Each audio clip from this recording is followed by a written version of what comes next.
Sekalipun terdapat banyak tipe karburator, kita akan mempelajari kerja karburator yang digunakan untuk mesin 4AF. Karburator ini disebut tipe double barrel karena memiliki dua saluran atau barrel untuk mengalirkan campuran udara bahan bakar. Ini adalah primary barrel dan ini adalah secondary barrel. Udara yang masuk lewat penyaring masuk ke dalam barrel di sini. Bahan bakar dari fuel pump masuk ke dalam float chamber di sini.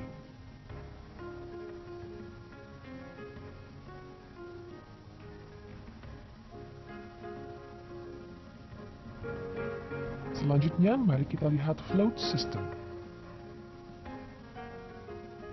Sebagaimana yang dijelaskan sebelumnya, venturi menentukan jumlah bahan bakar yang dihisap ke dalam dan dicampur dengan udara. Tetapi apabila terjadi variasi tinggi nozzle dari permukaan bahan bakar bertanda H di dalam diagram, maka akan terjadi instabilitas campuran udara bahan bakar. Maka float system disiapkan sebagai alat untuk menjaga permukaan bahan bakar di dalam float chamber stabil yang akan meminimumkan jarak antara nozzle dengan permukaan bahan bakar. Float system terdiri dari float chamber, float, dan needle valve.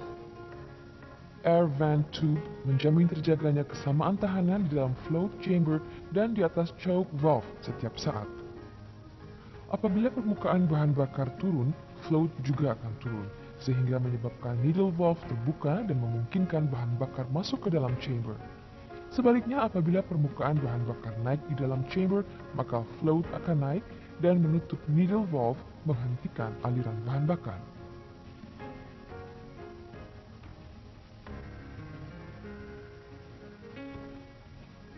Karburator mesin 4AF memiliki berbagai sirkuit, seperti yang nampak di sini untuk memelihara campuran udara bahan bakar.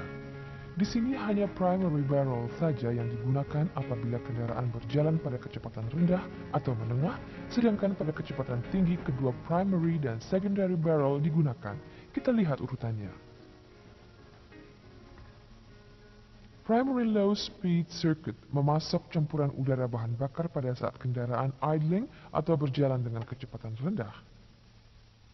Di sini kita akan menggunakan sebuah model untuk mendemonstrasikan. Seperti yang dapat Anda lihat, pembukaan throttle valve sangat kecil pada saat kendaraan idling atau berjalan pada kecepatan rendah. Jumlah udara yang dimasukkan oleh venturi kecil sehingga tidak cukup vacuum untuk menghisap banyak bahan bakar. Mari kita lihat menuju ke lubang yang lain di bawah venturi dan lihat apa yang terjadi.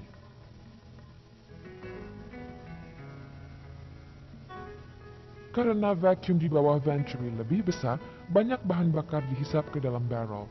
Inilah primary low speed circuit.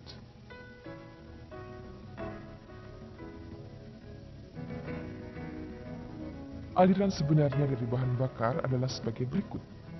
Bahan bakar meninggalkan float chamber dan melalui main jet, kemudian melalui slow jet yang mengontrol volumenya.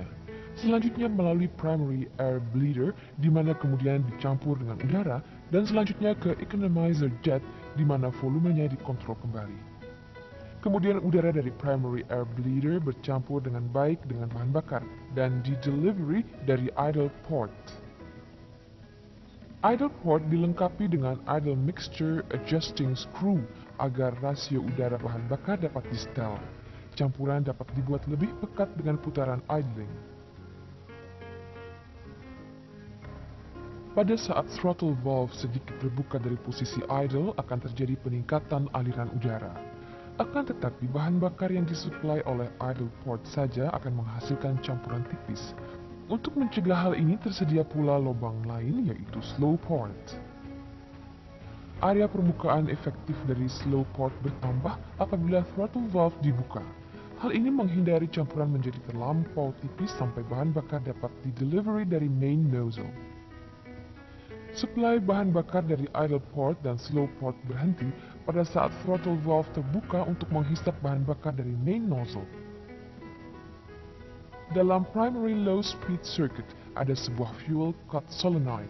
Apabila ignition switch off, rute tertutup dan suplai bahan bakar terhenti. dalam beberapa mesin, sebuah fuel cut-off solenoid juga bekerja pada saat mesin berputar pada kecepatan rendah. Selanjutnya, primary high-speed circuit. Konstruksinya adalah sama dengan model karburator yang telah kita lihat terdahulu. Ini adalah main circuit yang paling banyak digunakan sekalipun ada mekanisme lain yang bekerja untuk membantu jika diperlukan tenaga atau kecepatan ekstra. Sisi ini adalah primary barrel pada model ini. Venturi dirancang seperti ini untuk percampuran udara dan bahan bakar yang maksimum. Primary high-speed circuit bekerja sebagai berikut. Apabila throttle valve dibuka lebar, menyebabkan kecepatan dan volume udara yang lebih besar melalui venturi. Jumlah bahan bakar yang didelivery sesuai dengan volume udara yang dihisap ke dalam barrel. Jumlah bahan bakar dikontrol pada main jet sebelum bahan bakar dicampur dengan udara dari primary air bleeder dan disemprotkan dari main nozzle. Bahan bakar dikabutkan oleh udara yang mengalir dengan kecepatan tinggi, di mana bahan bakar masuk ke dalam ruang bakar. Ini menunjukkan bagaimana cara campuran udara bahan bakar diatur pada putaran idling dan pada putaran rendah serta medium. Tapi yang ini saja tidak akan menghasilkan tenaga yang diperlukan pada operasi kecepatan tinggi. Itu sebabnya karburator double barrel memiliki secondary barrel. Konstruksi secondary barrel pada dasarnya sama dengan primary barrel. Memiliki high-speed circuit yang merupakan circuit utama dan low-speed circuit yang mencegah campuran menjadi terlampau tipis ketika pembukaan throttle valve pada sisi secondary masih kecil. Mari kita lihat secondary low-speed circuit untuk secondary barrel. Apabila primary throttle valve membuka lebih dari 60 derajat, cam pada kick-up system akan memaksa secondary throttle valve untuk sedikit membuka. Vacuum ditimbulkan di dalam secondary slow port menyebabkan bahan bakar di delivery ke intake manifold. Bila hal ini terjadi, vacuum bleeder, yaitu bagian daripada venturi, membangkitkan vacuum yang membuka secondary throttle valve. Apabila putaran mesin naik, tekanan dari vacuum bleeder mengalahkan diaphragm spring yang selanjutnya secondary throttle terbuka perlahan-lahan. Secondary low speed circuit seperti primary low speed circuit menggunakan sebuah solenoid sehingga apabila ignition switch off maka rutenya juga tertutup. Sekarang mari kita beralih pada secondary high speed circuit. Pada saat secondary throttle valve mulai membuka, maka vacuum ditimbulkan oleh vacuum bleeder. Ini diperkuat oleh diaphragm yang menyebabkan secondary throttle valve terbuka lebih lanjut. Bahan bakar disemprotkan dari secondary main nozzle. Dalam hal ini, primary dan secondary barrel bekerja bersama-sama untuk menghasilkan campuran udara bahan bakar yang diperlukan untuk tenaga yang besar. Sekarang mari kita lihat power circuit. Fungsi high speed tidak cukup memberikan bahan bakar pada saat menanjak atau diperlukan tenaga ekstra. Ini adalah saat di mana power circuit diperlukan. Power circuit terdiri dari power valve set pada rute yang menghubungkan dengan primary main jet. Circuit terbuka untuk memungkinkan lebih banyak bahan bakar mengalir untuk memberikan lebih pekat campuran yang diperlukan pada saat tenaga ekstra dibutuhkan. Pada saat berkendaraan dengan kecepatan tetap dengan pembukaan throttle valve kecil, power valve tertutup oleh karena adanya tekanan manifold yang tinggi. Saat diperlukan pertambahan tenaga yang besar, pengemudi menekan pedal akselerator sehingga membuka throttle valve lebar. Hal ini menyebabkan kekurangan tekanan manifold. Ketika tekanan di dalam manifold jatuh di bawah nilai standar, spring mendorong turun power piston dan membuka power valve. Aliran bahan bakar berkurang hambatannya dan bahan bakar di delivery dari main nozzle.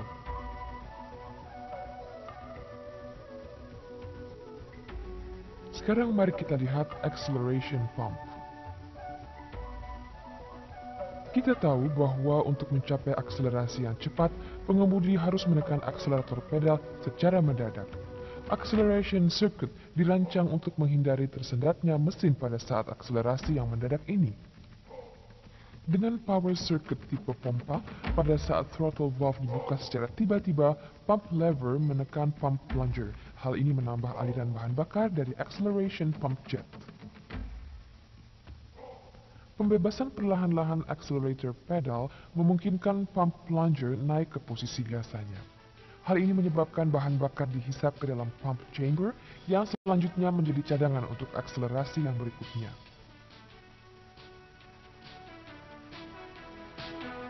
Ada pula auxiliary acceleration pump yang membantu acceleration circuit ketika mesin masih dingin. Pada saat air pendingin mesin masih dingin dan TVSV terbuka, tekanan dari intake manifold menyebabkan diaphragm dari power assist pump bekerja dan mengisi pompa dengan bahan bakar. Apabila akselerasi dicoba pada titik ini karena tekanan di dalam intake manifold rendah, diaphragm spring menyebabkan bahan bakar di dalam pompa disemprotkan oleh nozzle. Dalam hal ini, pompa memperbaiki kekurangan tenaga pada main speed pump. Ini mengantar kita ke choke system. Tanpa choke, akan sulit untuk start mesin di suhu yang dingin. Choke valve dipasang di atas nozzle untuk mengurangi jumlah udara pada saat start. Dengan cara ini, choke membantu start mesin dan memperbaiki kemudahan pengendaraan.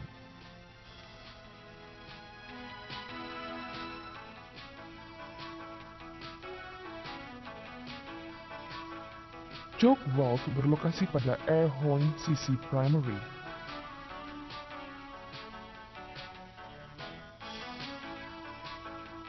Di masa kini, sebagaimana yang nampak di sini, yang paling umum adalah automatic choke system. Kami juga akan mengenalkan electric automatic choke yang sekarang banyak digunakan pada kendaraan. Automatic choke dikontrol oleh kontraksi dan ekspansi sebuah bimetal element. Apabila temperatur turun sampai di bawah nilai setting, menekan dan membebaskan akselerator pedal akan mengakibatkan choke tertutup rapat oleh kontraksi bimetal element. Setelah mesin hidup, arus akan mengalir melalui electronic coil. Ini menimbulkan panas yang menyebabkan bimetal element berekspansi dan membuka choke baik sedikit saja maupun terbuka penuh. Di sini kita memiliki mekanisme fast idle yang menaikkan putaran idle mesin bila temperatur masih dingin untuk menjaga operasi mesin dengan benar. Apabila menstart mesin di cuaca dingin, menekan akselerator pedal sekali dan kemudian membebaskannya akan menyebabkan fast idle cam yang dihubungkan dengan choke valve dengan rod membuka sedikit throttle valve. Dengan cara ini diperoleh putaran idle mesin yang sedikit lebih tinggi. Setelah mesin dipanaskan, mesin akan terus berputar pada fast idle sekalipun choke valve terbuka sampai akselerator pedal ditekan lagi. Apabila hal ini terjadi, cam follower naik ke atas cam dan fast idle dibebaskan. Hal ini menyebabkan throttle valve kembali ke posisi idle normal dan putaran mesin turun.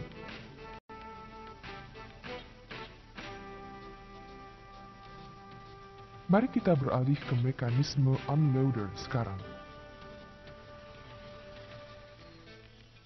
Unloader mencegah campuran udara bahan bakar menjadi terlampau pekat apabila mesin di-start dan terus berputar tanpa waktu pemanasan yang mencukupi. Apabila akselerator pedal ditekan penuh, throttle shaft arm menggerakkan fast idle cam untuk membuka paksa choke valve sedikit.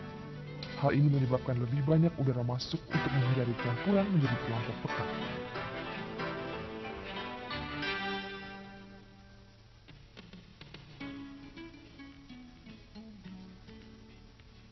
Mari kita lihat choke breaker. Pada saat start dingin, choke valve mungkin masih tertutup, memberikan campuran yang begitu pekat sehingga mesin tidak mau hidup.